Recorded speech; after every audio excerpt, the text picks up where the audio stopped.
If you enjoy the content, please like the video and subscribe to my channel Nightmare Archives. The Forgotten Town.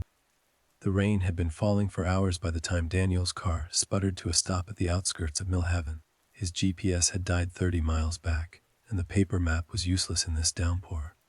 He squinted through the windshield wipers, making out the faded green sign. Welcome to Millhaven, where friends meet. Population unreadable, the numbers worn away by time and weather. It wasn't on any of his maps. But Emma's last text had been clear. Following a lead in Millhaven, might be onto something big. That was 3 weeks ago. Since then, nothing. The police had been sympathetic but ultimately unhelpful. Journalists go dark sometimes when they're working on a story, they'd said. Give her time. But Daniel knew better. Emma never went this long without checking in. Not after what happened to her colleague last year.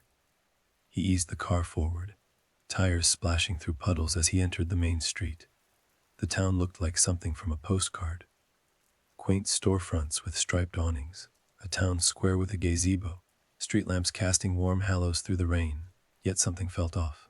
Despite the weather, appropriate hour, his watch read 37 p.m., there wasn't a single person on the sidewalks. No cars moved on the streets besides his own. Hello. Millhaven, he muttered, parking in front of what appeared to be a diner. Where is everybody? The neon sign in the window flickered. Open. Through the glass he could see the interior lit up, booths lining the walls. The counter with its row of red vinyl stools. He grabbed his jacket from the passenger seat, along with the creased photograph of Emma, and stepped out into the rain.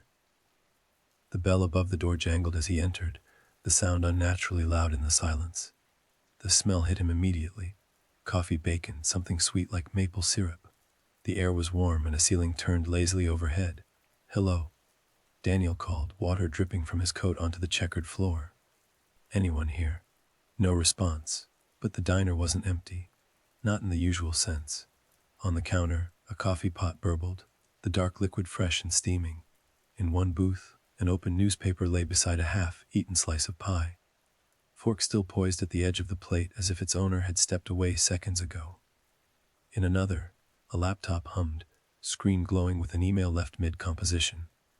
Daniel approached the counter, peering into the kitchen beyond. Burgers sizzled on a grill, apparently unattended. A pot of soup simmered on a stovetop. The back door swung gently, as if someone had just walked through it. Hello? He called again, louder this time. I'm looking for someone. A woman named Emma Sullivan, reporter for the Chronicle. His voice echoed back at him. When had the diner gotten so large? The back wall seemed further away than it should be, the rows of booths stretching on longer than the building's exterior would suggest. A newspaper left on the counter caught his eye. The Millhaven Gazette. The date in the corner read today's date, but the headlines were bizarre. Mayor promises investigation into temporal anomalies, and missing person count reaches 50. Tourism board concerned. Daniel's stomach tightened. He pulled Emma's photo from his pocket and approached the bored, looking teenage girl behind the counter. Excuse me, have you seen? He stopped, blood running cold. There was no one there, but he'd just seen her, hadn't he? A girl with dark hair and a blue uniform. Looking at her phone with the bored expression of someone counting down the minutes of their shift. Daniel backed away from the counter, his heart hammering against his ribs. That's when he noticed the clock above the door. Hands frozen at 5:37, the exact time his watch had shown when he entered town. He checked his wristwatch again. Still 5:03 his phone. He pulled I-37 p.m. That's not possible, he whispered to himself. A movement in his peripheral vision made him turn. Through the rain-streaked windows, he caught a glimpse of someone walking past. Woman in a green raincoat. Emma's raincoat. Daniel rushed to the door, throwing it open and stepping back into the downpour. Emma, he shouted, scanning the empty street. There, at the corner, turning down a side street, a flash of green disappearing from view. Daniel ran after her, shoes splashing through puddles, rain soaking through his jacket. He reached the corner and turned, but the street was empty. Not just empty of people, but eerily still, as though the rain fell everywhere except this particular stretch of road. At the end of the block stood a small hotel, its neon vacancy sign casting a red glow onto the wet pavement. With one last glance back down the main street, Daniel jogged toward it. The lobby was warm and well lit, with a crackling fireplace and comfortable-looking armchairs. A television in the corner played the local news, the anchor's mouth moving silently. Behind the front desk, a computer glowed, a reservation system open on the screen, the cursor blinking in an empty field. "Hello," Daniel called, his voice swallowed by the thick carpet and heavy drapes. On the desk sat a bell. Daniel reached over and pressed it, the bright ding cutting through the silence. No one appeared, but something on the computer screen changed. The reservation field now contained text. Abel Sam Didier Il Cert Er. He stumbled backward, nearly tripping over his own feet. How did it know his name? He hadn't told anyone his name. The television in the corner suddenly increased in volume, the anchor's voice filling the room. Marks the 3rd anniversary of the disappearance of local journalist Emma Sullivan, who vanished while investigating reports of strange occurrences in Millhaven.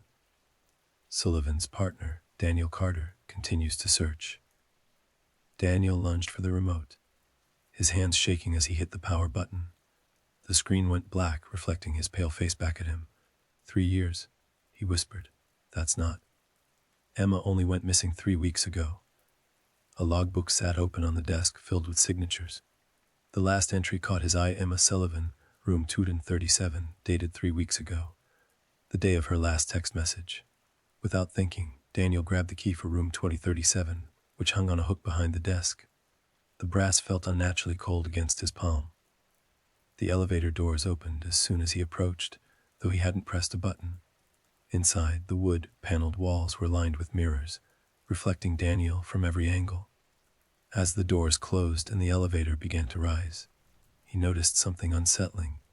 In one of the reflections, he wasn't alone. A woman stood behind him, green raincoat dripping onto the floor. Daniel spun around. The elevator was empty. When he turned back to the mirrors, all the reflections showed him standing alone, pale and wide-eyed. The elevator stopped at the 2nd floor with a soft ding. The hallway stretched before him, the carpet patterned with an intricate geometric design that seemed to shift when not directly observed. Room 237 was at the far end, a journey that took longer than it should have. Standing before the door, key in hand, Daniel hesitated. Something told him that once he entered this room, there would be no going back. He would be committing to something he didn't fully understand. From behind the door came a sound, the soft clicking of a keyboard, then a pause, then a voice he would know anywhere. Daniel. Emma's voice, muffled by the door but unmistakable. "Is that you?" His hand moved of its own accord, the key sliding into the lock. As the door swung open, Daniel stepped across the threshold, into the waiting darkness of room 237. The door closed behind him with a soft click that echoed with finality. Outside in the empty town of Millhaven, the rain continued to fall, and all the clocks remained frozen at 5:37. Part 2. Deeper into the town, the room was pitch black. Daniel fumbled for a light switch, his fingers tracing the wall beside the door. When he finally found it and flipped it on, he blinked in the sudden brightness. Room 237 looked ordinary at first glance, a standard hotel room with a queen-size bed, desk, television, and bathroom. But signs of Emma were everywhere. Her laptop sat open on the desk, screen dark but power light blinking. Her favorite leather jacket hung over the back of the chair. A half-empty coffee cup sat beside the computer, lipstick stain on the rim. Her signature read, "Emma." Daniel called, moving further into the room. The bathroom door was ajar, light spilling out. "Are you here?" No answer. He approached the desk, heart pounding. Emma's notebook lay open, her familiar handwriting covering the page.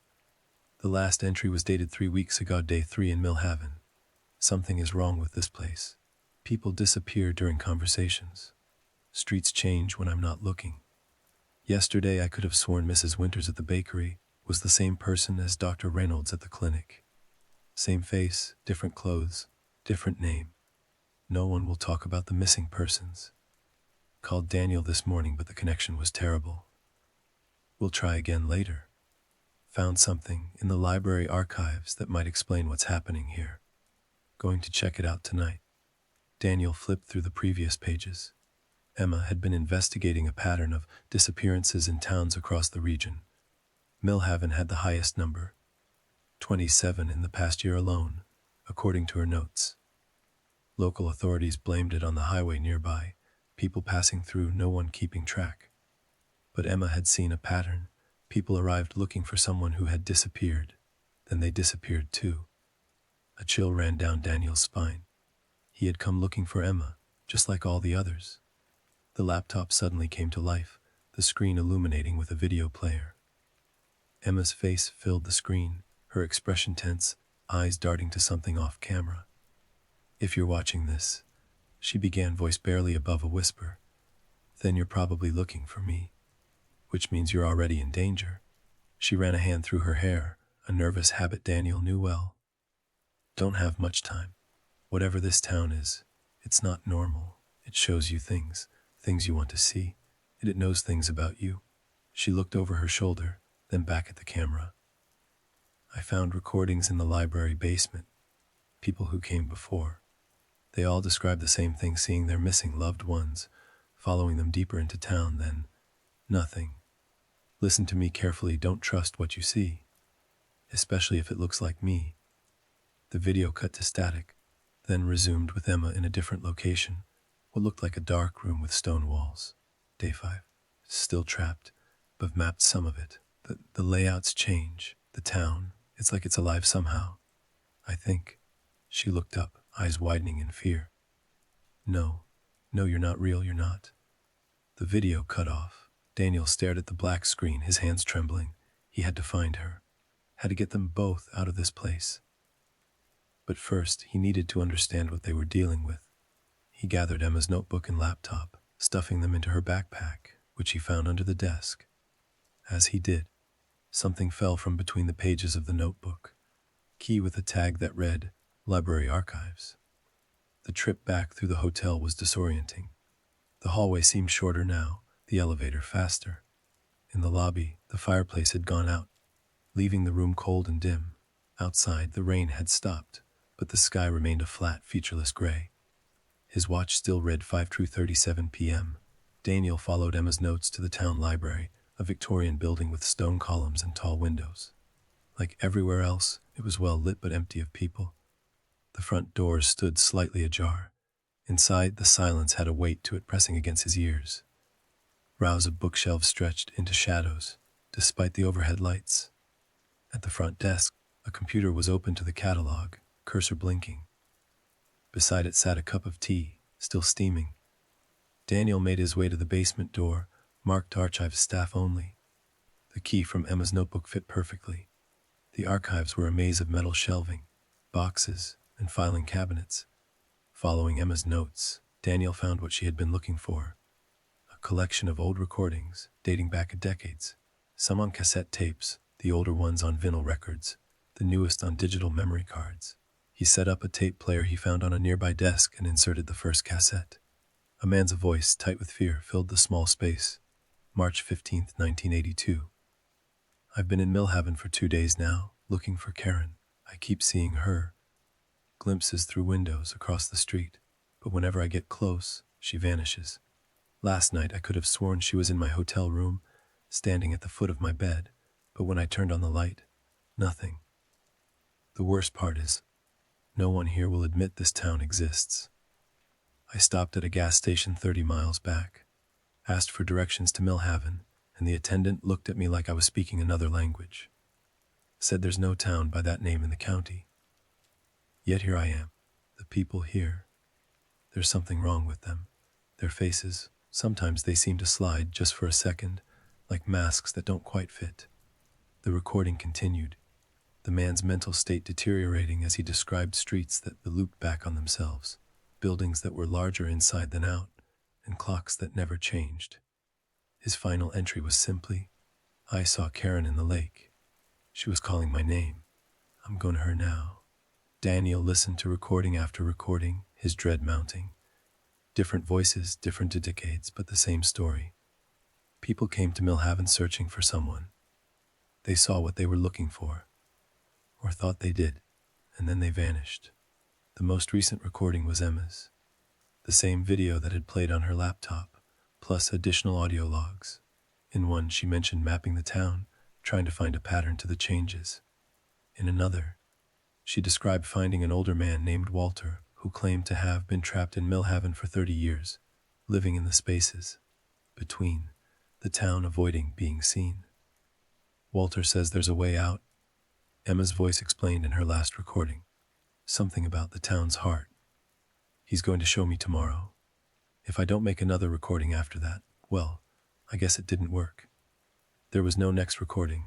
As Daniel rewound the tape, a sound from upstairs made him freeze. Footsteps, moving slowly across the library floor above. He held his breath, listening. The steps moved to the top of the basement stairs, then stopped. Daniel. Emma's voice, so close and real it made his chest ache. Are you down there? Every instinct told him to run up those stairs to find her. But Emma's warning echoed in his mind, don't trust what you see, especially if it looks like me. Who's there? He called, backing away from the stairs. A pause, then. It's me. Emma. I've been hiding. It's not safe up there. Come quickly. I know a way out. Daniel's heart hammered against his ribs. It sounded exactly like her. The slight huskiness to her voice, the way she emphasized certain words. How do I know it's really you? He asked, gathering the recordings and shoving them into the backpack. Another pause, longer this time. Then, ask me something only I would know. Daniel thought quickly. Where did we go for our first date? The botanical gardens, the voice answered promptly. It rained, and we shared that ridiculous green umbrella you bought from a street vendor. It was the right answer. But something felt wrong. The response had come too quickly, too smoothly. And what did you say to me that night under the umbrella? Daniel pressed, edging toward a back exit he'd spotted earlier. A longer silence. Then, in a voice that no longer sounded quite like Emma's, I don't have time for games, Daniel. They're coming. You need to trust me. No. Daniel whispered, backing toward the exit. Emma would know that answer. The footsteps descended the stairs now, slow and deliberate. Daniel turned and ran for the back door, throwing it open and bursting out into an alley behind the library. The town had changed. The sky was darker now, though his watch still read 537. The buildings loomed taller, their windows like empty eyes watching him. He ran, following the alley to a street he didn't recognize. Nothing looked familiar. Streets curved where they should be straight. Buildings appeared that hadn't been there before. Worst of all, he began to see people, distant figures who watched him from corners, who turned away when he looked directly at them, who whispered to each other as he passed. Some of them wore Emma's face. Exhausted and disoriented, Daniel finally stumbled into what appeared to be a small park. At its center stood a gazebo, white paint peeling, but solid-looking. He made his way to it and collapsed onto a bench inside, trying to catch his breath and make sense of the maps in Emma's notebook. You shouldn't be out in the open like this, said a gravelly voice. Daniel's head snapped up. An elderly man stood at the gazebo steps, his clothes worn but clean, his white beard neatly trimmed. He was the first person Daniel had seen who didn't give him that creeping sense of wrongness. Who are you? Daniel asked, tensing, ready to run again. Walter, the man said simply. And you're looking for Emma Sullivan. Daniel stared at him. You're the Walter from Emma's recordings, the one who's been here for 30 years. The old man nodded, glancing nervously around the darkening park. Longer now. Hard to keep track. Time doesn't work right here. He stepped into the gazebo. You shouldn't have come. I had to, Daniel said. Emma disappeared. I needed to find her. Walter's face softened with pity. That's how it gets you. That's how it gets everyone. We come looking for someone we've lost, and then we become the lost ones. He gestured for Daniel to follow him. Come on. Not safe to talk here. The town has eyes and ears everywhere. Walter led Daniel through a series of increasingly narrow alleys, finally stopping at what looked like a maintenance door built into the side of a brick building. He produced a key from around his neck and unlocked it, ushering Daniel inside. The space beyond was shocking. A small apartment, well lit and cozy, with bookshelves, a kitchenette, and maps covering nearly every inch of wall space. It was like stepping into a different world from the eerie emptiness of the town. Welcome to my hidey hole, Walter said, locking numerous deadbolts behind them. One of several. I move around. Safer that way. What is this place? Daniel asked, studying the maps. They showed Millhaven, but a version that shifted and changed, with notes scribbled in the margins. Safe on Tuesdays. Watch as you hear. Door appears at midnight. My life's work, Walter replied. Mapping the unmappable.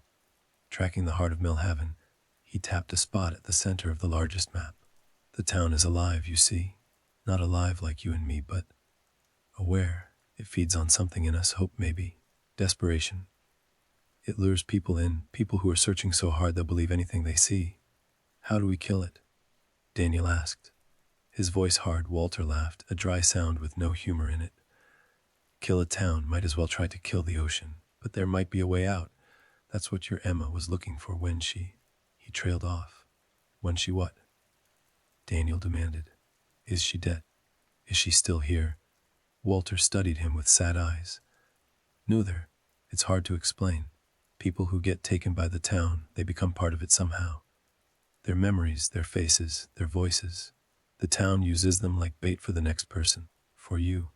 Daniel sank into a chair, Emma's backpack clutched to his chest. So every Emma I've seen wasn't really her, Walter finished, but also was, in a way, pieces of her twisted by the town. How do you avoid it? Being taken? Daniel asked. I stay hidden. I don't look for what I lost anymore. Walter's eyes grew distant. My daughter. She'd be 50 now if she's still alive out there somewhere. And this way out you mentioned to Emma. Walter hesitated, then went to a drawer and pulled out a small leather journal. It's theoretical. I've never been brave enough to try it myself. But the pattern in the maps, the way the town pulses and shifts, it all points to a center, a heart. He opened the journal to a diagram. Every living thing has a weakness. If the town is alive, it must have one too. Daniel studied the diagram, concentric circles with strange symbols between them, converging on a central point. What's at the center? He asked.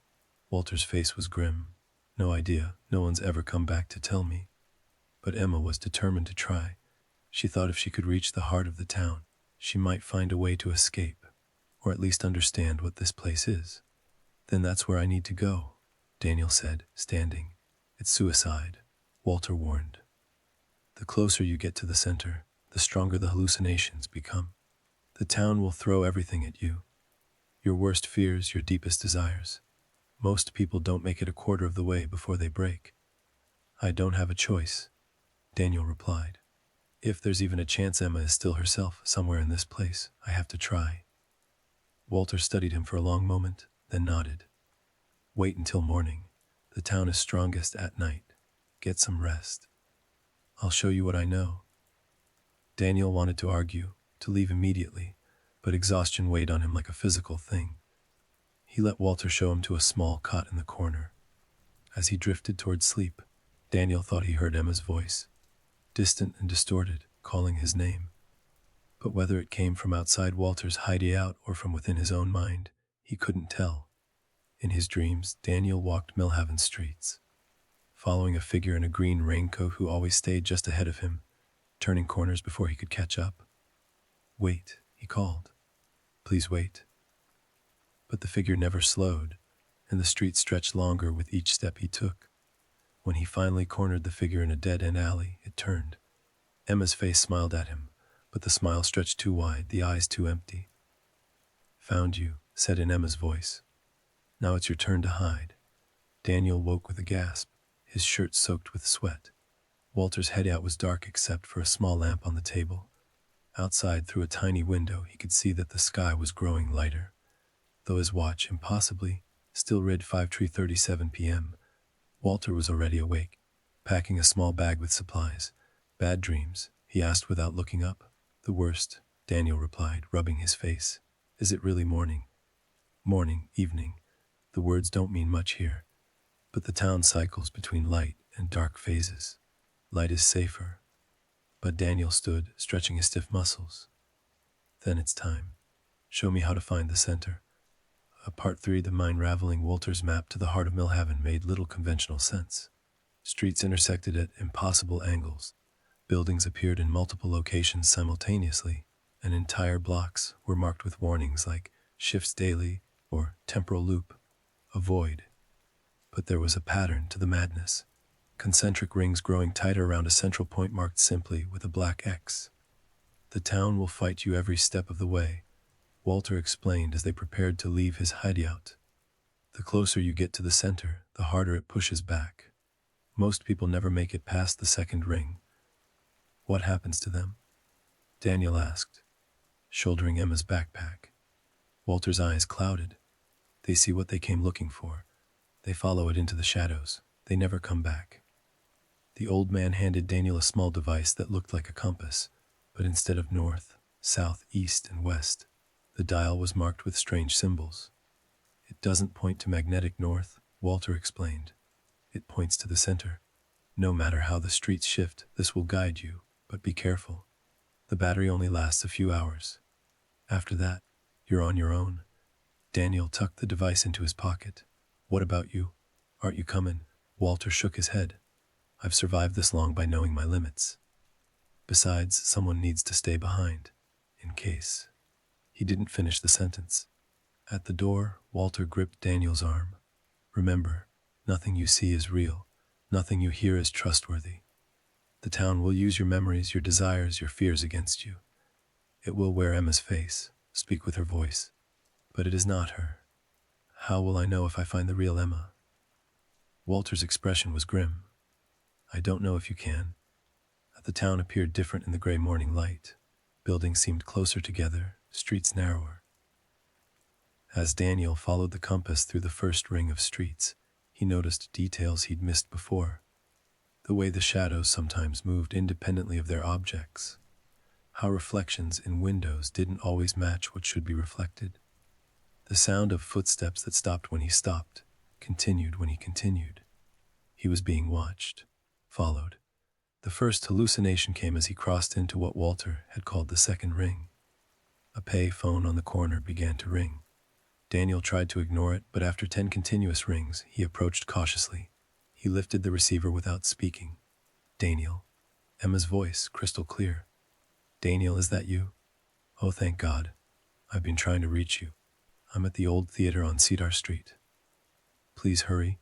I don't think I can stay hidden much longer. Daniel's heart pounded. It sounded exactly like Emma, the slight tremble in her voice, the way she said his name. You're not real, he whispered. A pause. Then what? Daniel, of course I'm real. It's me, Em. Please, I need your help. I'm scared. His hand tightened on the receiver. Walter had warned him, but hearing Emma's voice, the fear in it, how could he not respond? Prove it, he said finally. And prove you're really Emma. Another pause. Remember when we went camping last summer, and it rained so hard the tent collapsed? We spent the night in the car, listening to that old mix CD you made in college. You sang Sweet Caroline so badly the raccoons ran away. Daniel closed his eyes. It was a real memory, one he cherished. But how did the town know about it? The town feeds on you, Walter had explained. It absorbs your memories, your emotions. It knows what you know. You're not Emma, Daniel said firmly and hung up the phone. It immediately began ringing again. He forced himself to walk away, following the compass deeper into town. The buildings around him grew older, more decrepit. Vines crawled up brick walls, windows were boarded over, and the streets narrowed into maze like alleys. The compass needle spun wildly before settling again, pointing him down a passage barely wide enough to walk through. Daniel. A voice behind him. He didn't turn around. Daniel, please. Look at me. Against his better judgment, he glanced back. Emma stood there, wearing the clothes she'd had on the day she disappeared. Jeans, hiking boots, her favorite green flannel shirt. She looked solid, real. Her brown eyes wide with concern. You shouldn't be here, she said. It's too dangerous. Let me help you get out. But Daniel's throat tightened. She looked so real. You're an I am, she insisted, taking a step toward him. Daniel, it's really me, the town. It got inside my head for a while, made me forget who I was. But I'm better now. I've learned how to resist it. She reached out, her hand stopping just short of touching his arm. You came for me, she whispered, her eyes filling with tears. After all this time, you still came. Daniel felt his resolve weakening. What if it really was her? What if Walter was wrong, and some people could resist the town's influence? The compass in his hand vibrated sharply, the needle spinning in frantic circles. The warning jolted him back to his senses. He stepped away from the Emma thing. The real Emma would want me to finish what she started, he said. She'd want me to find the heart of this place. The thing wearing Emma's face smiled sadly. You always were stubborn. Her expression hardened, eyes growing cold. But so am I. The alleyway behind her began to stretch, darkness pooling at its edges. From the shadows, figures emerged. Dozens of them, all wearing Emma's face, all speaking with her voice. A cacophony of pleas and warnings. Daniel, run. It's a trap. Don't leave me again. They're coming. Daniel turned and ran, the sound of countless footsteps following him. The compass pulled him forward, through twisting passages and abandoned buildings. He crashed through a rotting door, finding himself in what had once been a grand theater, now fallen into decay. The seats were torn, the ceiling partially collapsed, the stage curtains hanging in moldy shreds. The footsteps behind him faded. Daniel leaned against a wall, catching his breath, checking the compass. The needle pointed directly toward the stage. As he approached, the theater seemed to shift around him. The decay reversed itself. Seats repaired, curtains renewed, lights brightening. By the time he reached the stage, the theater appeared as it might have in its heyday, pristine and elegant. On the stage stood a single wooden chair.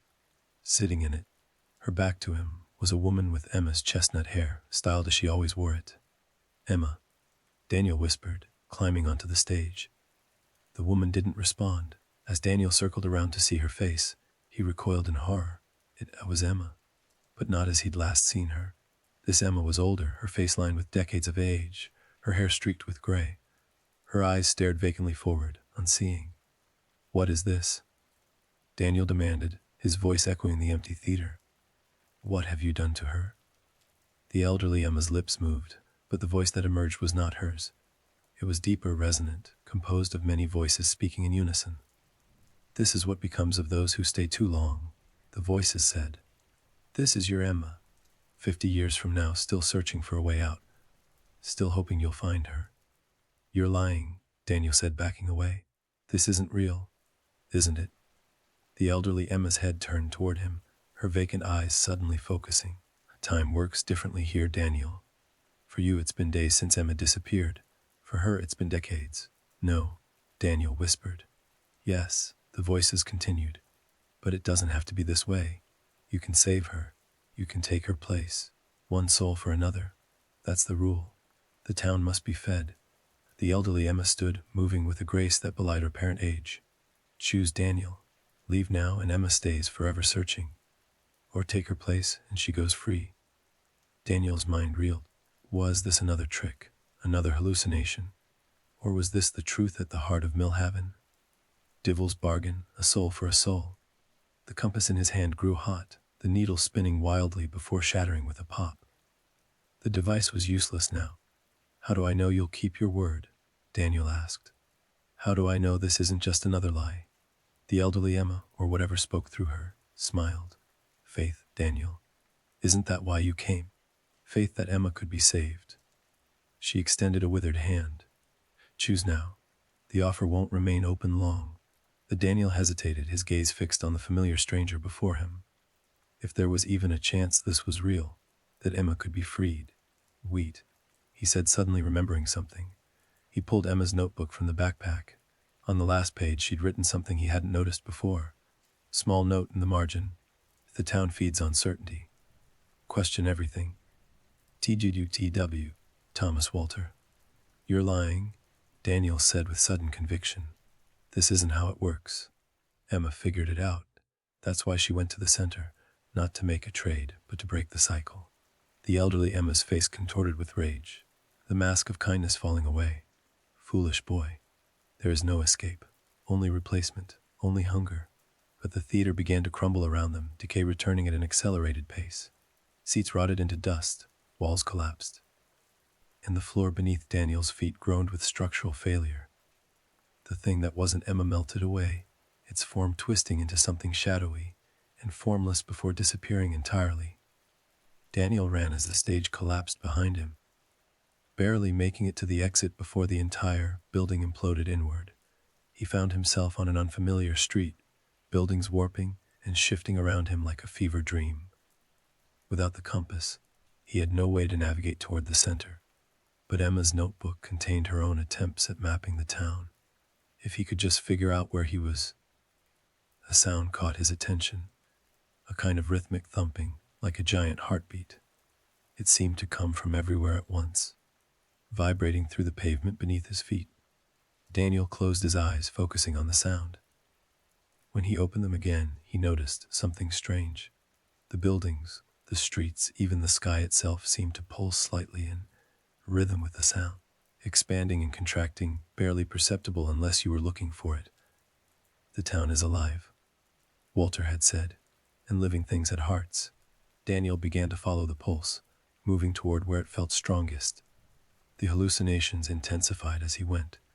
Voices called to him from empty rooms, familiar faces watched from windows, doors opened onto impossible scenes from his own past.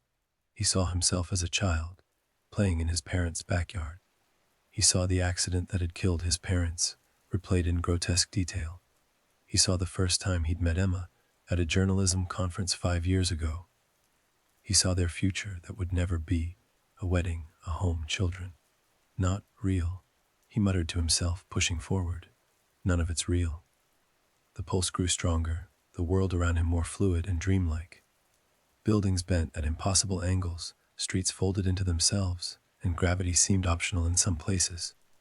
Daniel climbed a staircase that curved back on itself in an S-curve, like loop, walked through a door that opened onto the same room from a different angle, and crossed a street that seemed to exist in multiple times simultaneously.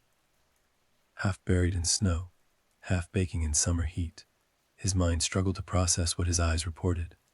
Reality, if it could still be called that, was breaking down around him. That's when he found it. A small, unassuming building at what felt like the exact center of the pulse. A library that was not the town library he'd visited before. This one was older, made of dark stone, with no windows and a single heavy wooden door. The sign above the door read simply, Archives. Daniel approached cautiously. The door swung open at his touch, revealing darkness beyond. The pulsing sound was deafening now, a physical pressure against his eardrums. He stepped inside, and the door closed behind him with a final sounding thud. For a moment, there was nothing but darkness and the overwhelming pulse. Then lights flickered on, revealing a circular room lined with shelves from floor to ceiling. But instead of books, the shelves held thousands of small glass jars, each containing what looked like a swirling mist. At the center of the room stood a pedestal, and on it, a large crystal container that pulsed with light and rhythm with the heartbeat sound. Inside the container, a swirling vortex of mist, larger and more violent than those in the small jars, glowed with an inner light.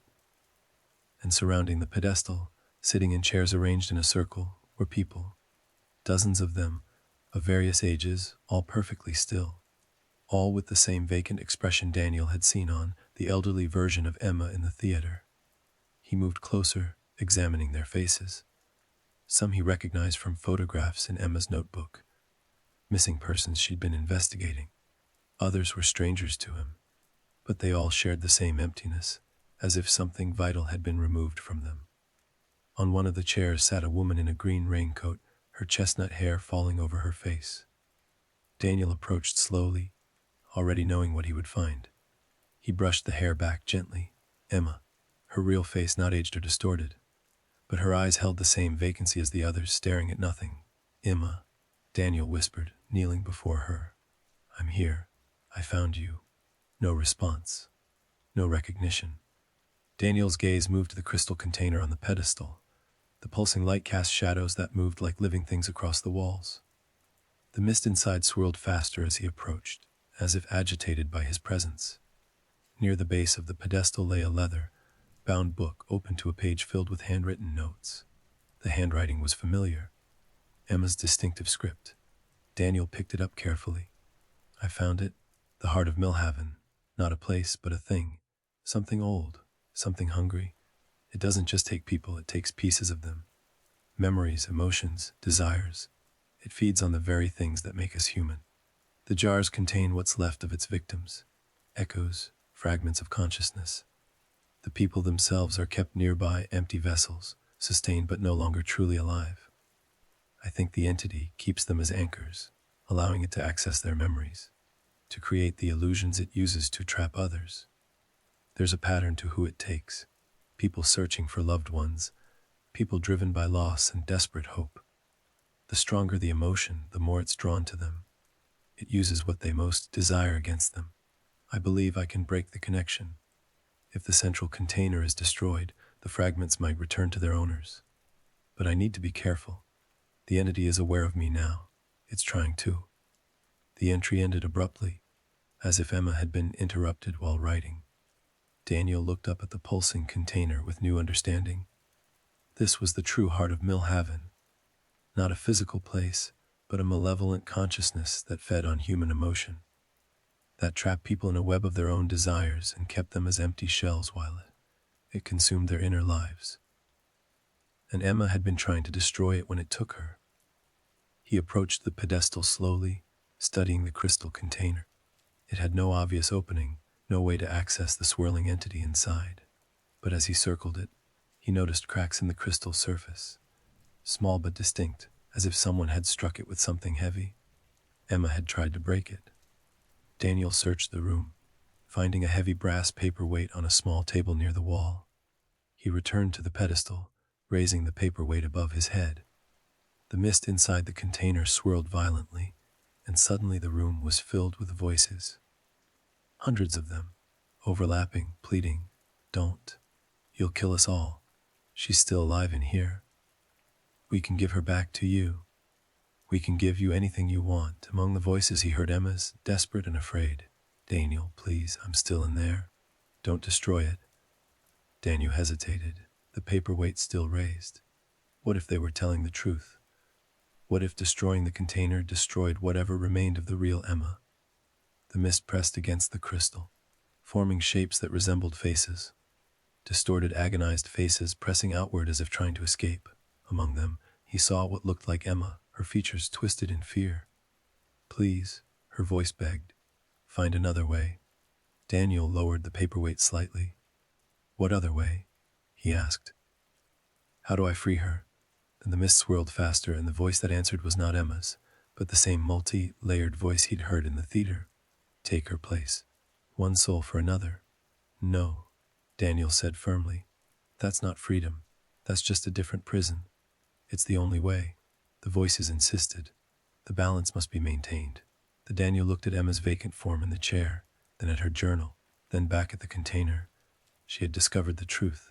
She had tried to destroy it. She had believed it would free everyone. "I trust Emma," he said quietly. "Not you."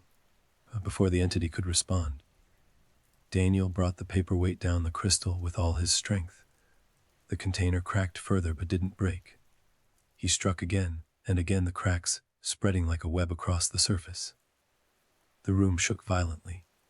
The vacant people in the chairs began to twitch and moan. The jars on the shelves rattled against each other. The voices screamed in a deafening chorus of rage and fear. With a final, desperate blow, Daniel shattered the crystal container. Light exploded outward, blinding him. The mist erupted from its prison, swirling around the room in a chaotic storm. The small jars on the shelves exploded one by one, releasing their contents. The combined mist formed a vortex, swirling faster and faster around the room. Daniel was thrown backward, crashing into a bookshelf. Through the chaos, he saw the misty fragments rushing toward the seated figures, entering through their eyes, ears, and mouths. The people began to convulse, their backs arching, hands clawing at the air. Emma's body jerked in her chair, head thrown back, mouth open in a silent scream as the mist poured into her. The building shook as if in the grip of an earthquake. Cracks appeared in the walls and ceiling. The floor beneath Daniel's feet groaned and split. "Emma," he shouted, trying to reach her through the storm of light and sound, but the force of the vortex kept him pinned against the shelves. Through the maelstrom, he saw the seated figures beginning to stand slowly, unsteadily, like newborns taking their first steps. Their eyes were no longer vacant but wild, confused, alive. Emma rose from her chair, her gaze darting around the collapsing room until it landed on Daniel. Recognition dawned in her eyes. "Daniel," she mouthed, her voice inaudible over the roar of destruction. He nodded, reaching for her across the chaos. The ceiling began to cave in, chunks of stone falling around them. Emma fought her way toward him, stumbling as the floor buckled beneath her feet. Their fingertips touched, then clasped, hands gripping each other with desperate strength. "We have to get out of here," Daniel shouted as the walls began to crumble. Together they ran for the door, navigating the shifting floor, dodging falling debris. Others were making for the exit as well. The previously vacant people now fully animated, terror on their faces as they fled the collapsing building. The door was blocked by fallen stone. Daniel and Emma turned, searching for another way out. A section of wall had collapsed, revealing swirling darkness beyond. "There," Emma pointed. "It's our only chance." Hand in hand, they leapt through the opening, into the unknown darkness beyond, as the heart of Millhaven collapsed behind them. Part 4: The Final Escape. Daniel and Emma tumbled through darkness, falling for what seemed like an eternity before landing hard on solid ground. Pain shot through Daniel's shoulder as he rolled to absorb the impact, Emma's hand still clutched tightly in his. "Are you okay?" he gasped, blinking as his eyes adjusted to the dim light. "I think so," Emma replied, her voice hoarse but wonderfully, unmistakably hers. Not the perfect echo the town had used to lure him, but the real Emma, slightly deeper, with that subtle crack on certain words. They had landed in what appeared to be a tunnel, its curved walls made of rough, hewn stone slick with moisture. A faint phosphorescent glow emanated from patches of strange fungus, growing along the ceiling, casting everything in an eerie blue-green light. "Where are we?" Daniel asked, helping Emma to her feet. She shook her head, brushing dirt from her clothes. "I don't know. I've never been here before." She looked back at where they had fallen from, but there was no opening, only solid rock. "The way back is gone." Daniel studied her face carefully. "Is it really you? Not just another trick?" Emma's expression softened. She reached up to touch his face, her fingers trembling slightly. "It's me, Daniel. I remember everything now. Being trapped in that thing, watching you through its eyes." She shuddered. "It was like drowning in other people's memories while my own drifted away piece by piece." "Walter said the town feeds on people, on their emotions," Daniel said. "Walter?" Emma's eyes widened. "You met him? The old man who lives in the spaces between?" Daniel nodded, suddenly realizing he had no idea what had happened to Walter when the heart of Millhaven collapsed. "He helped me find you. He's been here for decades, mapping the town, avoiding being taken. He left me notes in the library archives," Emma said, "warnings, guidance. I wouldn't have figured it out without him." Her expression grew concerned. "We need to find him. Make sure he got out too. First we need to find a way out ourselves," Daniel said, examining the tunnel stretching in both directions. "Any preference?" Emma hesitated, then pointed down the left passage. "That way. I can't explain it, but something feels right about that direction." As they moved down the tunnel, Daniel filled Emma in on everything that had happened since she disappeared. His desperate search, finding Millhaven, the empty town with its frozen clocks, Walter's hideout, and finally the heart of the town and its jars of stolen consciousness. 3 weeks, Emma murmured, shaking her head. "It felt like years inside that thing. I kept trying to reach out, to warn you away, but it used everything I knew, everything I felt for you, to draw you deeper." "Well, I'm stubborn," Daniel said with a ghost of a smile. "Thank God for that," Emma replied, squeezing his hand. The tunnel began to slope upward, the air growing fresher. Ahead, a junction appeared, 3 different passages branching off into darkness. "Now what?" Daniel asked. Before Emma could answer, they heard it, voices echoing from the center passage. Familiar voices. "Danielma, are you there?" Walter's gruff voice called. "We're saved." Another voice, a woman's. "Follow our voices." Emma gripped Daniel's arm, her nails digging into his skin. "Don't answer," she whispered. "But it sounds like Walter," Daniel whispered back. Emma shook her head, her expression tense. That the entity, I don't think we destroyed it completely. Parts of it might still be active, still hunting us. The voices continued, growing more desperate. Please, the tunnel is collapsing. We need to get out now. Daniel hesitated, torn between hope and suspicion. If it is Walter, we can't just leave him.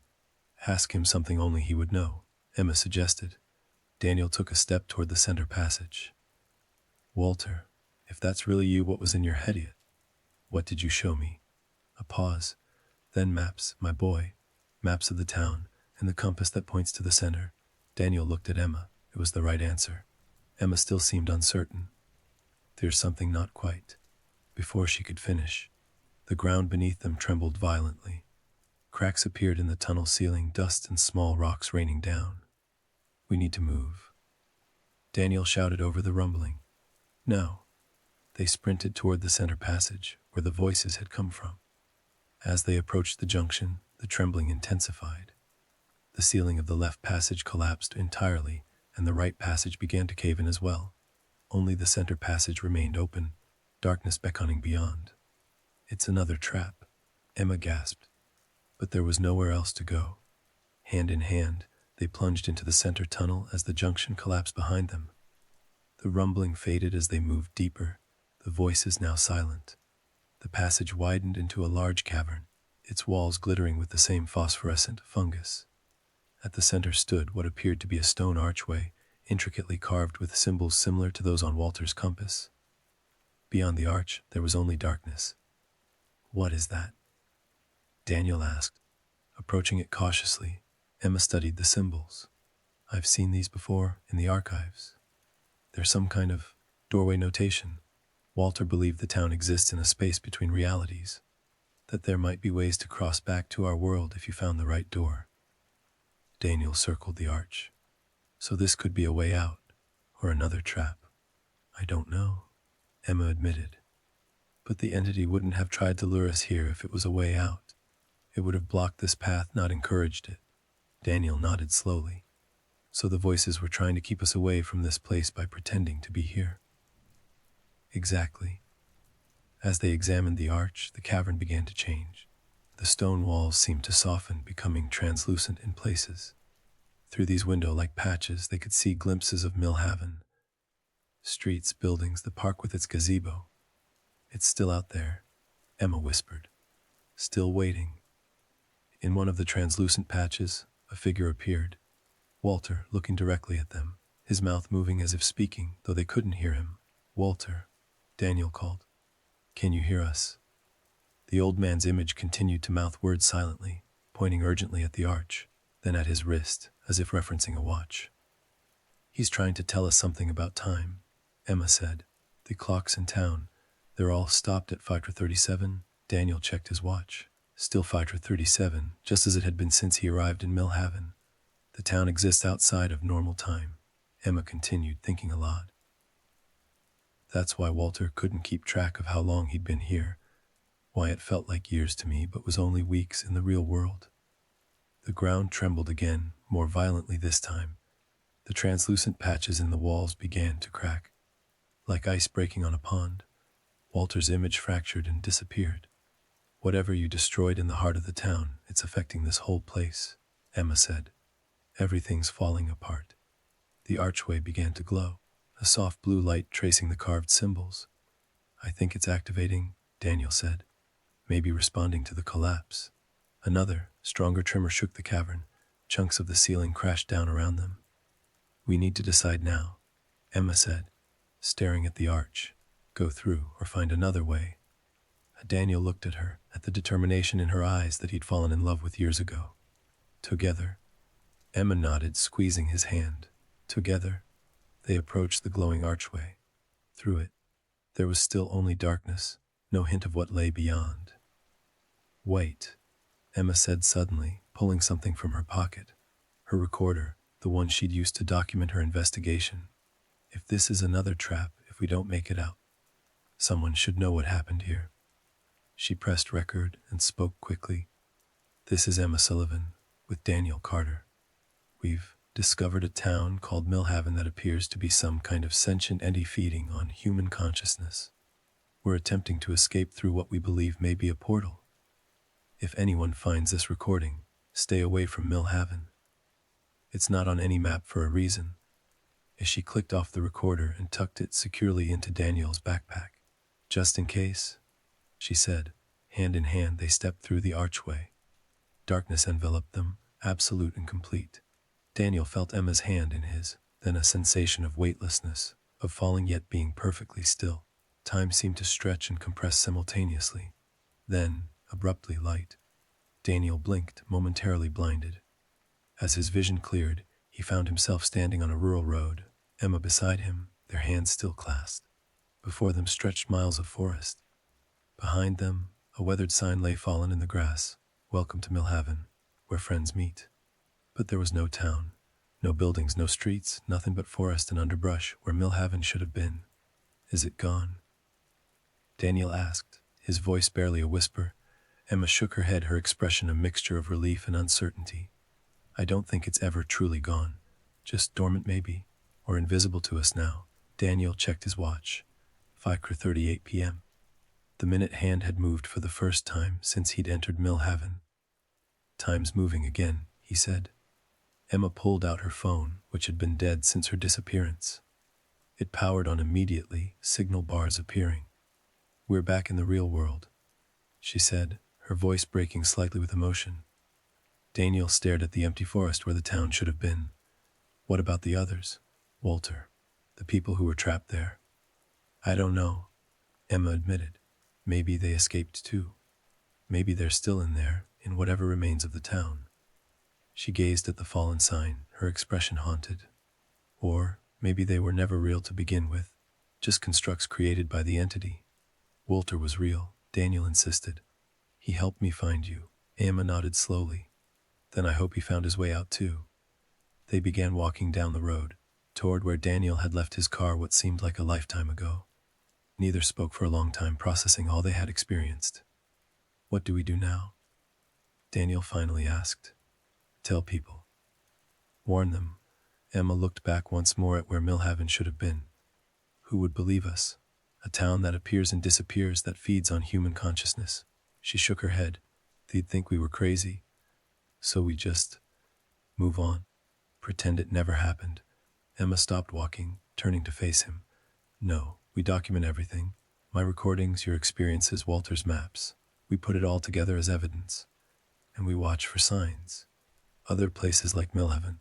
Other people who've gone missing under strange circumstances." "You want to investigate more places like that?" Daniel asked, incredulous. "I want to understand what happened to us," Emma replied. "And maybe help others who might be trapped in similar situations." Daniel nodded slowly. He understood. It was who Emma was, who she had always been. It was why he loved her. They continued down the road, the sun beginning to set behind the trees. In the fading light, Daniel thought he saw something in the forest, a figure watching them from between the trees. For an instant, it looked like Walter, smiling and raising a hand in farewell. Then it was gone, possibly just a trick of the shadows. "Daniel," Emma asked, noticing his distraction. "What is it?" He hesitated, then shook his head. "Nothing. Just my imagination." As they walked, Daniel couldn't shake the feeling that they were still being watched. He glanced back once more at the empty forest where Millhaven had stood. For a moment, just the briefest instant, he thought he saw it again: buildings, streets, the town square with its gazebo. Then it was gone, leaving only trees and shadows. Daniel turned away, focusing on the road ahead, on Emma's hand in his, on the simple miracle of their escape. Whether Millhaven was truly gone or merely waiting for new visitors, he couldn't know. Perhaps some questions were better left unanswered. But one thing he did know: if the town ever appeared again, if it ever called to them with familiar voices and impossible promises, they would not answer. Some places, once escaped, should remain forgotten. As they crested a hill, Daniel's car came into view, exactly where he had left it. His old life, their old life, waited just a short drive away. But he knew they would never truly leave Millhaven behind. It would remain with them in memory, in nightmare, in the newfound caution with which they would view the world. Some towns aren't on any map for a reason. Some doors, once opened, can never be fully closed again. The sun dipped below the horizon, casting long shadows across the road before them. Together, they walked toward whatever future awaited, leaving the forgotten town behind, but carrying its mystery within them.